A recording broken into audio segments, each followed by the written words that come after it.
informative speech that will be given today will be about the worst oil spill ever recorded. During this presentation, I plan on going over key facts that the media decided not to share with you for reasons way above my middle-class status. Now, in no way am I shining light on a conspiracy or cover-up. My sole purpose is to give you information that has basically been swept under the corporate rug. Now, if there's anyone here who's unaware of what I'm talking about, this message pertains to the BP oil spill in the Gulf of Mexico. For decades, oil has been a major natural resource and a very high source of income. This element alone has earned billions of dollars for wealthy corporations.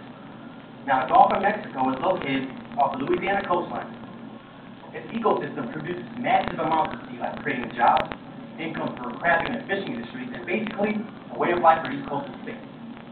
On Tuesday, April 20th, 11 p.m., an explosion occurred on one of BP's Deepwater oil rigs. 15 crew members were missing and later on declared dead. Now, the cause of this explosion was due to a dysfunctional blow-off preventer which is specifically designed to prevent blow-offs whenever pressure in these wells rises. Now, scientists employed under BP supervision basically estimated the amount of oil leaking from this well at a mere 5,000 barrels per day. Now, BP set up an underwater camera showing this well and the oil coming out of it. Coastal residents demanded that they wanted a new estimate. So after a revised estimate, scientists then placed the amount of oil leaked from this well at a whopping 60,000 to 100,000 barrels per day. Now, there are 42 gallons of oil per barrel. If you do the math, in which case I did, that makes the oil coming from this well at 2.4 to 4.2 million gallons per day. That's 327 million gallons of oil that is gushed into the Gulf from April to July 16th when the well was finally shut down after spewing all this oil and natural gas with a substance called methane. Now, what is methane? Methane is an odorless, colorless, and flammable substance. It is also a major component in the natural gas used to heat your home. From the crude oil that was leaking from this well, 40% of it was natural gas. Now, BP gets fined $1,100 per barrel that reaches the surface of the water. So, at 100,000 barrels per day, that makes the total amount of fines at $110 million a day.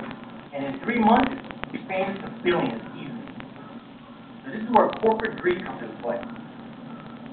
While trying to figure out ways of shutting down this well, and coming from a billion-dollar corporation involved shoving tires and golf balls into the well, they decided to use a chemical that is specifically designed to break down oil into the smallest form, practically into the size of an atom, making it virtually invisible to the naked eye.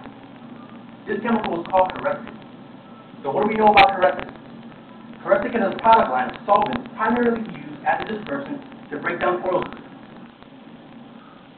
It is also produced by a Naphtha holding company, which is associated with BP and Exxon. Now, there are two things that seriously deserve our attention about this chemical. One, this chemical is extremely toxic. And the second, BP has used 1.8 million gallons of this chemical by dispersing over Gulf waters and directly to the gushing well. Congressman Edward Markey of Massachusetts, along with other researchers, argued that dispersing this toxic chemical at such a large scale has never been done before and may include health risks. I got two rhetorical questions for you.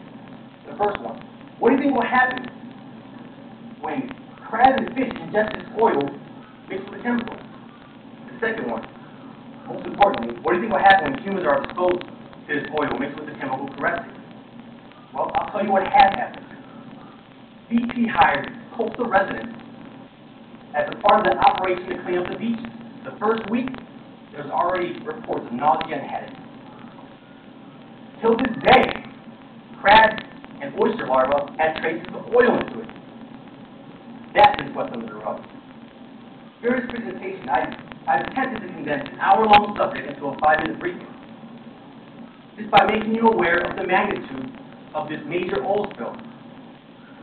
Now, even though the Gulf is far from us, this impacts one of our nation's major providers of seafood can easily come close to home.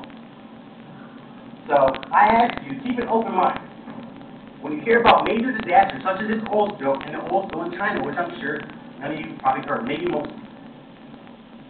As human beings who live on this planet, we should be obligated and informed on what's going on in this world, because it's the only one we have.